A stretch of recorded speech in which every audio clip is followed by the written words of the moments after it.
वक्फे के बाद दोबारा खुशामदीद। बात कर रहे हैं शाहिद साहब से, चीफ एग्जीक्यूटिव हैं ये financial investment mart private limited के। इनसे हम म्यूचुअल फंड्स के ऊपर बात कर रहे हैं और बहुत इंपॉर्टेंट और बहुत इंफॉर्मेटिव गुफ्तगू हो रही है इनसे। शाहिद साहब, सवाल छोड़ के गया था मैं आपके पास, हम बात कर रहे थे, उसी सवाल से हम शुरू कर लेते हैं कि जो इस वक्त फाइनेंशियल इन्वेस्टमेंट जो कंपनीज हैं, आपकी कंपनी है या और पहले तो हम इस चीज़ को डिस्कस कर लेते हैं, और कितनी कंपनीज हैं ऐसी जो इस वक्त फाइनेंशियल इन्वेस्टमेंट के ऊपर काम कर रही है? देखिए, इसमें मल्टीपल इसमें इंडिविजुअल्स हैं एंड मल्टीपल कंपनीज है, और डे बाय डे अब थोड़ा सा कंपनीज इस तरफ से ज़्यादा आ रहे हैं और लोग भी उनको थोड़ा सा वैल्यू दे रहे हैं, उनकी इम्पोर्टेंस थोड़ा सा बढ़ रही है। ठीक है। तो अगर हम कुछ अर्सा पहले देखें तो एसएफसीपी की तरफ से कुछ ऐसी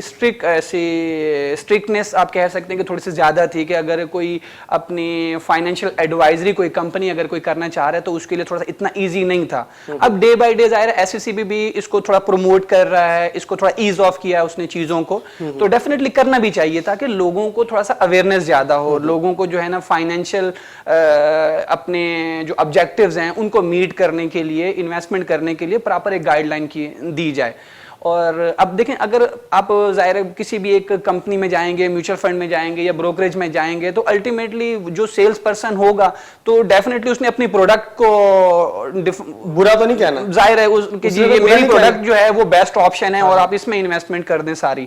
तो अब फाइनेंशियल एडवाइजर में ये होता है कि उनके पास आपके जो भी फाइनेंशियल एक्सपर्ट्स हैं कि उनका अपना एक्सपीरियंस भी है और उनके पास जो ऑप्शंस हैं वो मल्टीपल ऑप्शंस अवेलेबल होते हैं। अब लेट्स सपोज जैसे हमारा फाइनेंशियल इन्वेस्टमेंट मार्ट प्राइवेट हमने शुरू किया है, तो अब हमारे पास म्यूचुअल फंड कंपनीज भी हैं, एसेट मैनेजमेंट कंपनीज भी हैं मल्टीपल, कुछ के साथ हमारा वर्किंग शुरू हो गई है, कुछ के साथ हमारा एग्रीमेंट हो गया है, कुछ के साथ इनलाइन है। इस तरीके से हमारी बिजनेस कोऑर्डिनेशन कुछ ब्रोकरेज कंपनीज के साथ भी है, वहां भी हम कुछ एडवाइस कर रहे हैं। और उस तरीके से हमारे पास तो रियल एस्टेट साइड में भी अलग से एक टीम है कि जो एक इन्वेस्टमेंट को देखते हुए कि अगर कोई न्यू क्लाइंट है और उसको आइडिया नहीं है और वो एक नॉर्मल या एक जनरल किसी स्टेट एजेंसी में जाता है तो वहां शायद उसको उस तरीके से फाइनेंशियल अवेयरनेस या गाइडेंस नहीं मिलती, तो हमारी कोशिश है कि वहां भी थोड़ा सा उसको फाइनेंशियल हम गाइडेंस प्रोवाइड करें।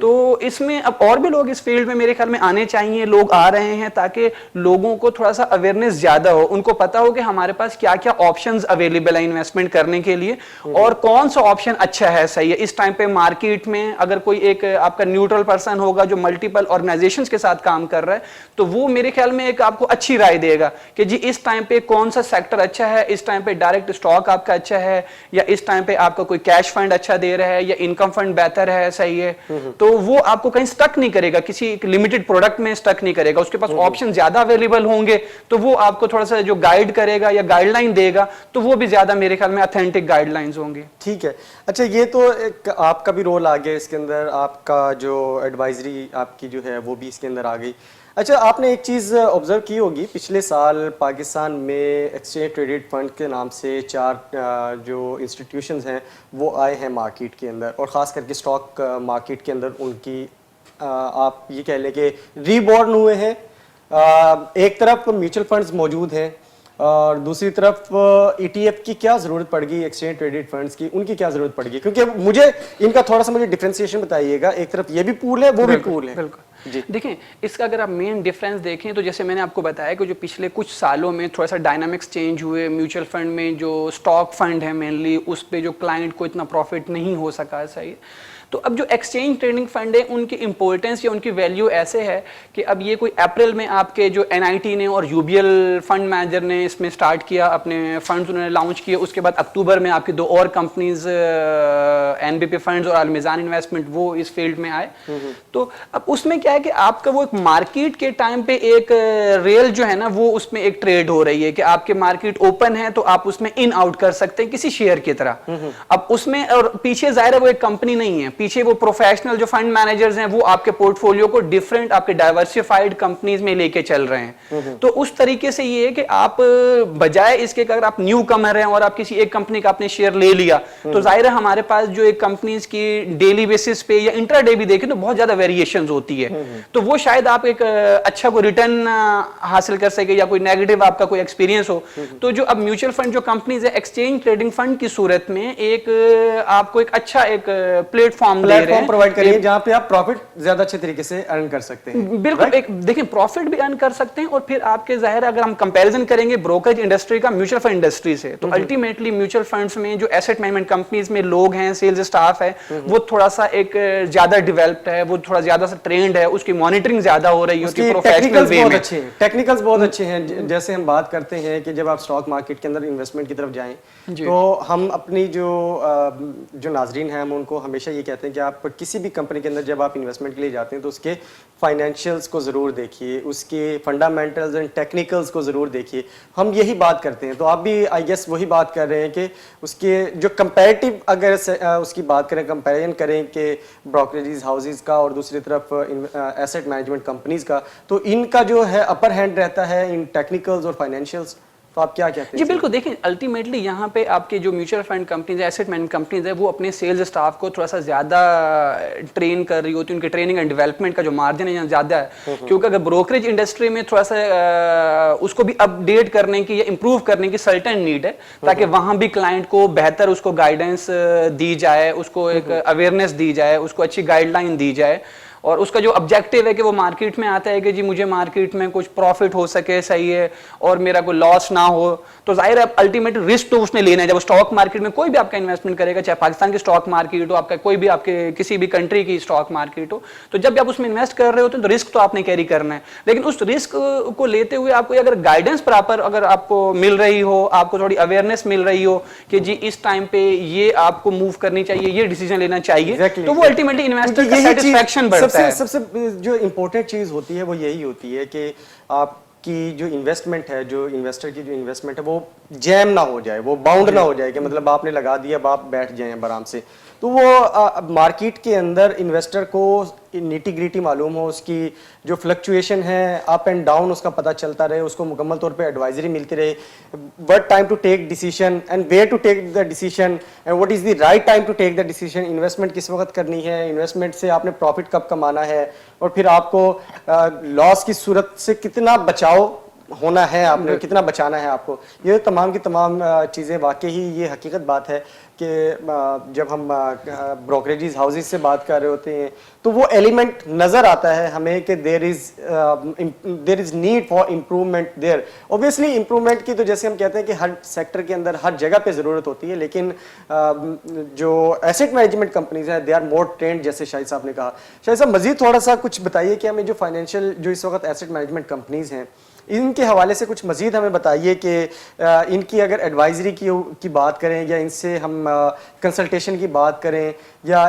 आखिर में प्रोग्राम का आखिरी जो बस सवाल है ये मेरा कि वो किस तरीके से हम इनके साथ अपना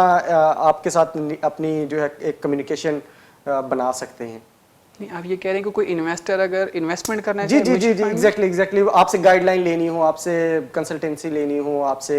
मतलब ये ओवरऑल हम बात कर रहे हैं, तो वो किस तरीके से वी कैन लाइक हमें ऑथेंटिकेटेड इंफॉर्मेशन के हवाले से बात हो रही है। देखिए, आप अगर स्टॉक मार्केट में कोई इन्वेस्टमेंट करना चाह रहे हैं तो मेरे ख्याल में उसके लिए ज़्यादा बेहतर ऑप्शन ये है कि पहले वो उन चीज़ों को समझे, सही है, और बजाय इसके कि डायरेक्ट स्टॉक मार्केट में जाने के, सही है, वो अपने पोर्टफोलियो को डाइवर्सिफाई करे। देखिए, कोई भी इन्वेस्टर है उसको किसी एक सेक्टर में, किसी एक साइड में उसको सारा अपना जो है अमाउंट वो नहीं लगा देना चाहिए। अब हमारे यहाँ इशू यही है कि जब लोग देखते हैं कि कोई एक बंदा ने या किसी एक सेक्टर ने कोई प्रॉफिट अच्छा दे दिया तो सब उस तरफ चले जाते हैं। ऐसे ही है। और अगर उसमें कोई सेटबैक होता है या कोई फेलियर होता है, सही है, तो फिर वो नेगेटिव एक रिस्पांस या फीडबैक होता है। तो अब मेन ये है कि आपका जो भी आपका इन्वेस्टमेंट है, जो आपने कहीं अपना करना चाह रहे हैं, जो आपका टोटल कोई अमाउंट है, तो मेरे ख्याल में बेहतर ऑप्शन ये है कि उसको डाइवर्सिफाई करना चाहिए। आप उसको कुछ पोर्शन जो है वो म्यूचुअल फंड में कर दें, कुछ आप स्टॉक में कर दें, कुछ आप रियल एस्टेट इन्वेस्टमेंट में कर दें, या अगर और आपकी कोई अच्छी कोई आपको एक लग रही है, कोई ऑप्शन लग रहा है, अगर आपके पास लेट सपोज आपके पास कोई 100 रुपीज हैं, तो वो 100 रुपीज किसी एक आप सेक्टर में नहीं लगाएं। तो आप उसको डिफरेंट उसमें सेक्टर्स में जो आपको बेहतर लग रहे हैं प्रॉपर, पहले आप कहीं से गाइडेंस लें, आप उसको रिसर्च करें, आप चेक करें। अब आजकल तो आपको पता है अवेयरनेस थोड़ी ज्यादा है, आप गूगल पे कोई भी चीज सर्च कर सकते हैं, किसी कंपनी का ट्रैक रिकॉर्ड देख सकते हैं, किसी भी आप टॉपिक पे आप चीजें जो है ना चेक कर सकते हैं। तो आपको खुद इन्वेस्टर को थोड़ी स्टडी करनी चाहिए, फिर प्रॉपर किसी से एक्सपर्ट से या आपको मल्टीपल लोगों से वो अपनी कोई सजेशन ले, गाइडलाइन ले, फिर उसके बाद जो है वो अपनी इन्वेस्टमेंट करे और किसी एक सेक्टर में नहीं करे। वो जितने भी फाइनेंशियल सेक्टर में जो चीजें हैं जहां से अच्छे अच्छे रिटर्न आ रहे हैं, तो वो ये नहीं कि कहीं एक जगह से आ रहे हो सारा पैसा एक जगह नहीं लगा दे, ताकि अगर एक जगह कहीं से कुछ ऐसा नेगेटिव कोई सेटबैक होता है तो बाकी जगह से उसका एवरेज आउट हो जाए, उसका जो है कोई ऑब्जेक्टिव वो ताकि फिर मीट होने में आसानी। बिल्कुल ठीक है। नाज़रीन, आपने बहुत इंफॉर्मेटिव गुफ्तगू सुनी। जैसे इन्होंने कहा कि अपनी इन्वेस्टमेंट को किसी एक सेक्टर में नहीं लगाइए, और हमारे यहाँ ये अलमिया है कि जैसे आजकल हम जैसे बात की, मैं पिछले प्रोग्राम में भी और उससे पिछले प्रोग्राम में भी WTL के अंदर लोगों ने इन्वेस्टमेंट करना शुरू किया, तो तमाम के तमाम लोगों ने WTL में लगाना शुरू कर दिया, टेलीकार्ड में लगाना शुरू कर दिया। एक को देखते हुए, जैसे मैंने मिसाल दी थी कि पड़ोसियों का मुंह लाल देख के अपना मुंह थप्पड़ मार मार के लाल कर लेते हैं। दूसरी तरफ दोस्त स्टील डिफॉल्टर कंपनी, उसके अंदर इन्वेस्टमेंट आना शुरू हुई, तो लोगों ने लगाना शुरू किया, तो फिर वो सब के सब उसी लाइन पर चले गए। और यही सूरत हाल हमारे साथ होती है कि हम अगर जाएं, किसी इशारे पे चले जाएं, तो आपको देखें कि एक तरफ से अगर कोई मोटरसाइकिल वाला निकला है तो वो उसने लाइन बना ली है, सारे के सारे फिर उसी के पीछे निकल पड़ते हैं। हमारी अम्मा जान बचपन में जब हमें मदरसे जाना होता था या यूनिवर्सिटी जाना होता था, हमें जब पैसे मिलते थे तो वो कहते थे कि बेटा एक पॉकेट में सारे पैसे नहीं रखने हैं, मुख्तलिफ पॉकेट्स में पैसे रखे, खुदा ना खासा कोई आपके साथ हादसा होता है, कोई आपसे पैसे छीन लेते हैं, तो वो एक तरफ आपके पैसे जाएँ, दूसरी तरफ के पैसे बच जाएँ आपके। तो यही पैगाम है, यही चीज़ जो हमने आप आज के प्रोग्राम में हमने सीखी है कि इन्वेस्टमेंट को किसी एक जगह पर नहीं लगाना है।